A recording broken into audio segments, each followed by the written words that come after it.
Hello everybody, this is Blade Cross EXE, and welcome back to Fate Grand Order's SE.RA.PH event. Yeah, I did a little bit of grinding while I was off screen, and we are now at Umbilical Hair. Swan Lake returns, Act 2 of 6. Take, Maestro, my buddy. Take your level 5 Noble Phantasm Melty with me, and here we go.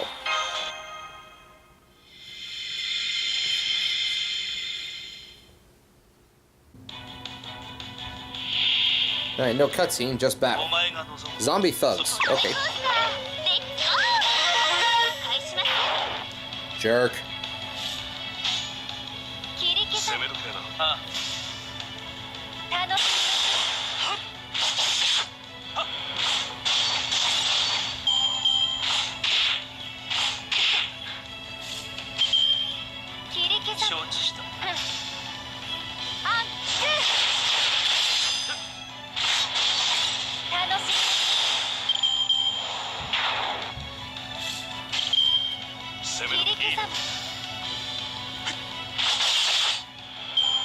Okay, on to round 2.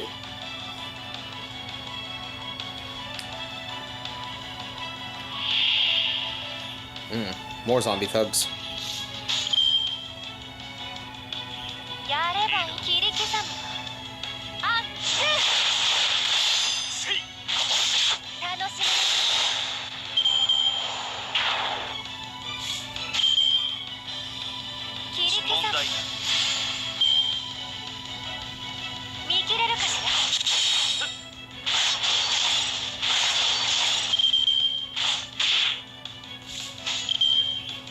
Okay.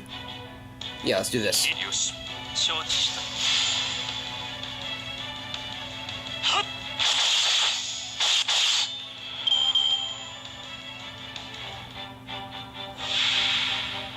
Ah, Bluebeard. Little demons. Okay.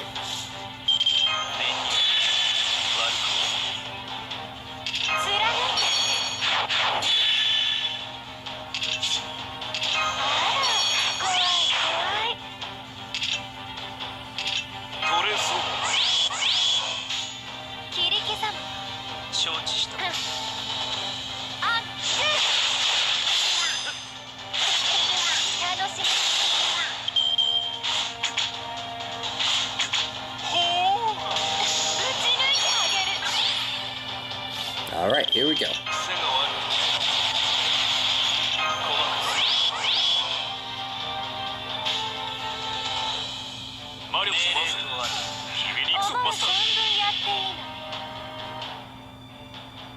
I am the bone of my soul.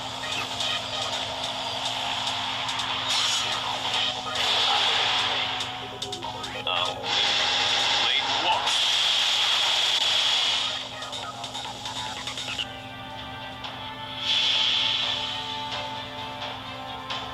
Kami々の王の慈悲を知り、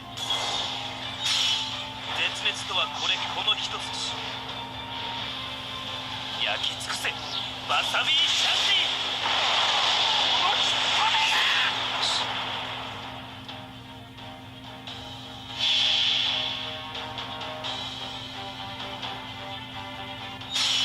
身も心、生きていた功績を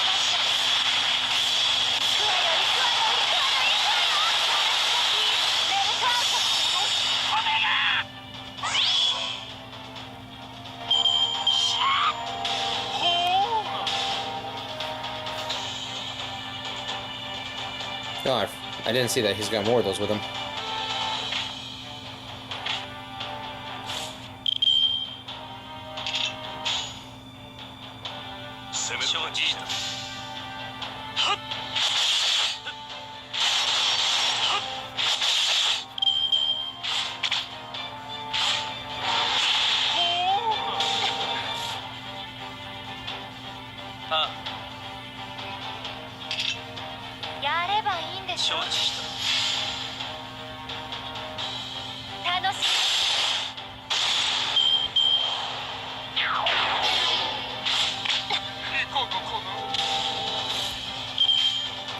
Come on, die already.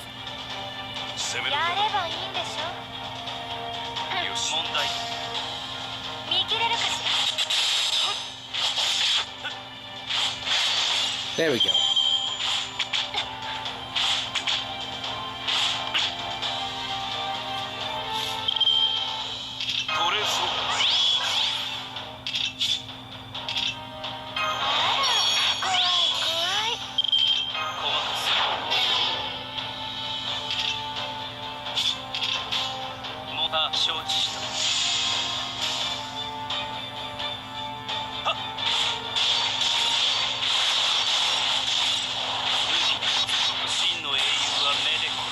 Alright, that's one.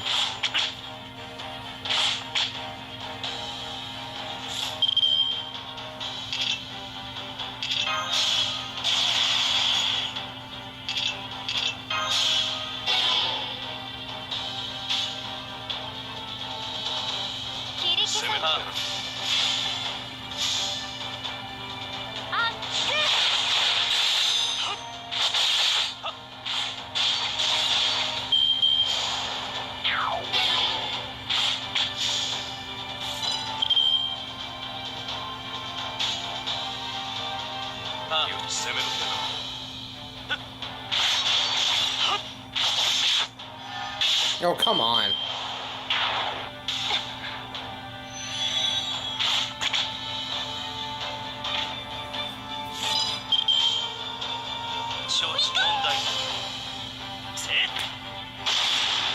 There we go, finally.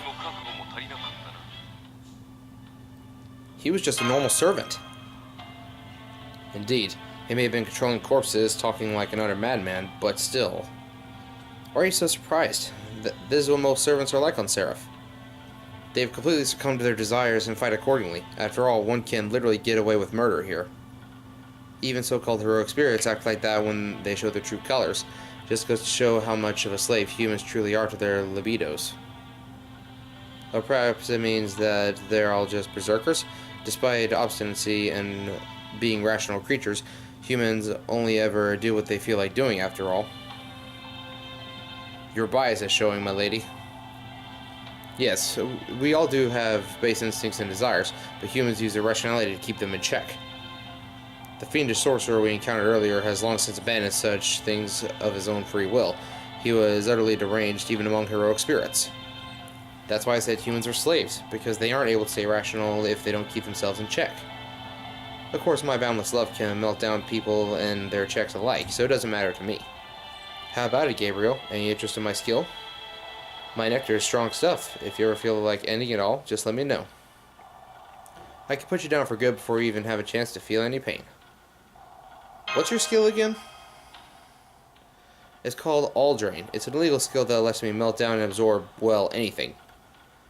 Of course, I can't make full use of it right now, since I'm not really in peak condition. Kind of pathetic, huh? Especially after I went and promised I'd help you. You know, it's strange that we do not see any masters with that servant. I doubt the caster would have gone to such ends if Master had been there to reprimand him.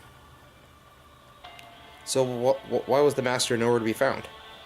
Oh, the Master is around, just not nearby. Don't worry, they all died a long time ago. Huh? May I ask what you mean by that, my lady? You do know your manners, don't you? I'm afraid it is what it sounds like. There were masters here once, but they really did die as soon as they had summoned their servants. None of the servants here even know what their own masters look like. The only servants here, the actual masters, are those who came from Chaldea. Huh? But then that would mean that the servants are killing one another of their own accord? Why would they do that when they no longer have any reason to fight? I told you, every servant here besides those of you from Chaldea are acting purely on their own desires. That said, I'm sure Seraph is also playing a part. I don't know if BB is responsible for this or not, but here, the ego takes precedence over one's consciousness and... I wonder what that is. The Holy Grail.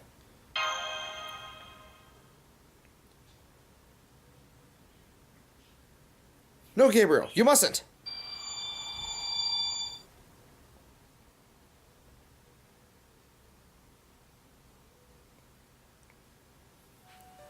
The whole room was taken over before anyone knew what was going on. Once we realized what had happened, it was too late. No, thinking back, we had figured it out before things got truly out of hand. But we all had the same thought. I don't want to accept something this terrible could really be happening. He was just an ordinary person, and I didn't have any special talents, so I never tried to make it big. I made sure to live within my means. I ended up working here for an incredibly dull reason. All I have to do is put up with life on sea for 10 years. Again, I'm just an ordinary person. I couldn't do anything to contribute to society, nor did I have the guts to try a life of crime. Then came January of 2019. That's when something truly bizarre happened on SE.RA.PH. Every ship in the dock caught fire. Our helicopters were destroyed. We no longer had any means of contacting the outside world. And that wasn't the half of it. Parts of the base itself just started to disappear. We couldn't even understand what was happening. The only word we could use for it was strange. By February, we were down about 100 survivors between the day and night crews. We started living in the central command room, as it was relatively safe, meaning the fewest disappearances happened there. Thankfully, we had enough provisions to survive. So long as we didn't disappear, we were hopeful that we would make it through. Some of the medical staff survived too, and the therapist did everything she could to help us. Both the wage workers and the privileged higher-ups came here directly from Chaldea as part of the same community, with nothing separating us.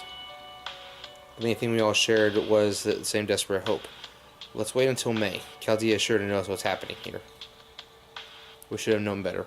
We should have realized that we were already done for, and that it would be over by then anyway. In March, our director, Hideyasu Ajima, was executed. We decided that it was his fault for not anticipating this mess. At some point, our community turned violent. We told ourselves that we were just organizing in order to protect ourselves where we had to. It wasn't like only a few people made that call either. We all agreed to it. I'm sorry. Forgive me. I was too scared to say no. Next, the assistant director was executed for failing to resolve the situation. Then a woman who lost the key to the cleaning area. Then the doctors who were no longer useful once we ran out of medicine. People who stood up to the Beckmen were chosen to be sacrificed to the monsters outside. One man was killed for eating too much, then a woman was killed for spilling water. Someone else was killed for being a foreigner. Yet even then, we were optimistic. We believed that in just a few days, this hell would come to an end. In April, we learned that 1 minute in the outside world was equivalent to 100 here. Which means that any help Chaldea could provide would effectively take more than 50 years to arrive. Right now, I'm smoking a cigarette, which the community is forbidden. They used to be a smoking space, the break room with the vending machines and the like. Not anymore. Most of SE.RA.PH has been digitized. I couldn't take it anymore. I couldn't deal with the fear, with BB. So I left the command room and pulled out a smoke. Then I heard an awful, condemning voice. Looks like you can't follow the rules either. It was Beckman's loyal dogs. They were always on the lookout for deserters, always going around in search of an opportunity to get on his good side. I then heard the horrible clanging sound, the sound of sledgehammer as it scraped along the floor. I wish they could have at least let me enjoy my last smoke in peace.